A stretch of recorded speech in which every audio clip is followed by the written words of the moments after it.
15 ऑगस्टला भारताला स्वातंत्र्य मिळालं. उद्या आपण तो आनंदामध्ये तो दिवस जल्लोषामध्ये साजरा करणार आहोतच. पण या आनंदाला एक दुःखाची झालोर आहे 14 ऑगस्टची. का असं म्हटलं याचंही कारण आहे की 14 ऑगस्टला भारत आणि पाकिस्तान हे दोन देश वेगळे झाले होते.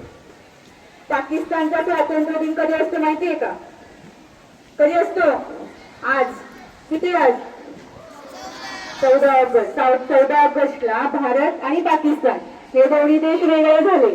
आणि मग 2021 मध्ये पंतप्रधान नरेंद्र मोदी यांनी असं घोषित केलं की भारत आणि पाक यांचं विभाजन या दिवशी झालं, म्हणून आजचा दिवस आपण भारत पाक विभाजन, शब्द नीट ऐका, भारत पाक विभाजन विभीषिका स्मृती दिन म्हणून साजरा करणार आहोत. भारत पाक विभाजन, विभाजन म्हणजे डिवायडेशन, बरोबर.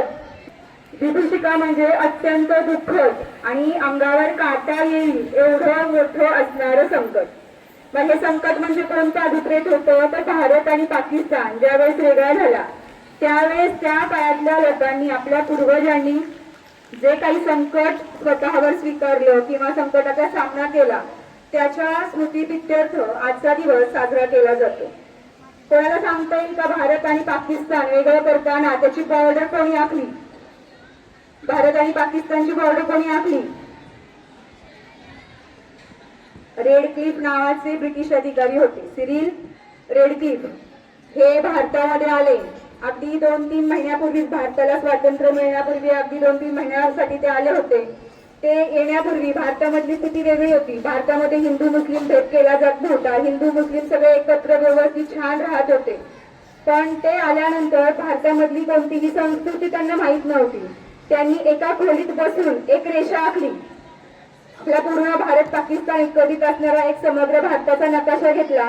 त्याच्यामध्ये त्यांना वाटेल तशी त्यांनी रेषा आखली आणि तीच झाली भारत पाक बॉर्डर, ज्याला रेडक्लिफ लाईन असंही म्हटलं जातं. रेडक्लिफ यांनी आखलेली बॉर्डर म्हणून रेडक्लिफ बॉर्डर किंवा रेडक्लिफ लाईन असं म्हटलं जातं. मग ज्या वेळेस त्यांनी एका खोलीमध्ये बसून ती रेषा आखली, पण ज्यावेळेस प्रत्यक्षात भारत आणि पाक हे दोन देश वेगळे करण्याची ज्यावेळेस वेळ आली त्यावर खूप मोठ्या प्रमाणात जनतेला भोगावं लागलं. बरेचसे असे लोक होते की जे हिंदू होते पण पाकिस्तानमध्ये राहत होते. काही पाकिस्तानमध्ये असे लोक होते की जे हिंदू होते आणि पाकिस्तानमध्ये राहत होते. अचानक रेषा आखली गेली, अशी परिस्थिती आली की एकच व्यक्ती, एकच कुटुंब आहे, त्यांचं घर भारतामध्ये आणि अंगण पाकिस्तानमध्ये. तुम्ही विचार करा, एकच घर आहे, ते कितीतरी वर्षापासून त्या घरात राहत आहे. त्या घराचा अर्धा भाग पाकिस्तानमध्ये गेला आणि अर्धा भाग भारतामध्ये गेला. अशी स्थिती झाल्यानंतर जवळजवळ 1,40,00,000 एवढी जनतेचं विस्थापन त्या काळामध्ये झालं. सगळं सोडून लोकांना आपल्या देशात जावं लागलं. म्हणजे बरेचसे जे वेगळ्या ठिकाणी स्थायिक होते, त्यांना हिंदू होते, त्यांना भारतामध्ये यावं लागलं.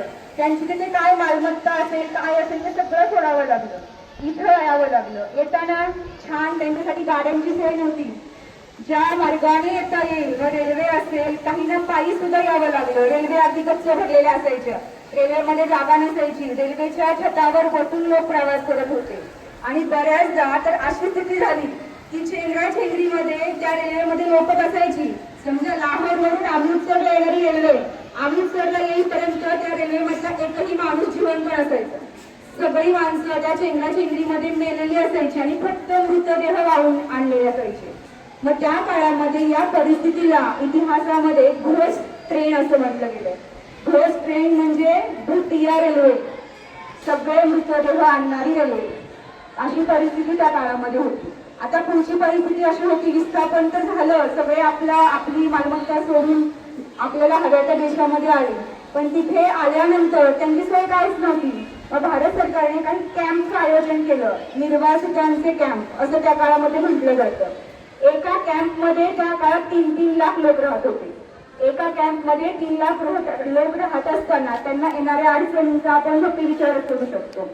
मग अशा निर्वासितांचा प्रश्न निकालात आणणे किंवा त्यांची सोय करणं त्या काळामध्ये भारत सरकार पुढे खूप मोठं ध्येय होतं की त्यांची सोय कशी लावायची. मग आपण आज हे सगळं सांगितलं, आपल्याला असं वाटतं 15 ऑगस्ट आनंदाचा दिवस आहे, मग मॅडम हे काय सांगताय?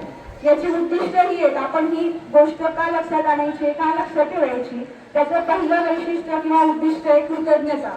म्हणजे आज आपण ज्या या मुक्त हवेत श्वास घेतोय ती आपल्या सहजासहजी मिळालेली नाहीये. ही मुक्त हवा मिळण्यासाठी आपल्या पूर्वजांनी खूप मोठी किंमत मोजली आणि याची जाणीव आपल्याला आजच्या दिवशी व्हावी यासाठी आपण हा स्मृती दिन आज साजरा करतोय. त्याचबरोबर कोणतेही द्वेष असू दे, मत्सर असू दे किंवा हिंसा असू दे, त्याचा शेवट कधीही चांगला होत नाही. हे आपण या 14 ऑगस्टच्या दिवशी या फाळणीच्या अभ्यासाने किंवा फाळणीची माहिती घेऊन लक्षात ठेवलं पाहिजे. त्याचबरोबर सहिष्णुता आणि एकता म्हणजे कोणत्याही धर्माचा, जातीचा व्यक्ती असेल, भारतामध्ये राहताना तो गुण्यागोविंदाने आणि प्रत्येकाला एकतेने राहता येईल, समानतेने राहता येईल याचा आपण सतत विचार केला पाहिजे. मग आजच्या दिवशी आपल्याला एकच संदेश पाळायचा आहे किंवा एकच संदेश आपल्याला या दिवसातून घ्यायचा आहे की तुम्ही देशाचं भविष्य आहात. आज आपण प्रतिज्ञा केली पाहिजे की आपण आपल्या शाळेत, समाजात आणि देशात कधीही जात, धर्म, पंथ यावरून भेदभाव करणार नाही. जेव्हा कोणी समाजात फूट काढण्याचा प्रयत्न करेल तेव्हा आपण भारताची फाळणी आणि त्या काळात लोकांनी भोगलेलं दुःख हे लक्षात ठेवलं पाहिजे. आपण एकत्रित राहिलो तरच आपला देश स्वतंत्र राहील. हा आजचा संदेश आपण आजच्या दिवसामधून घेणार आहोत.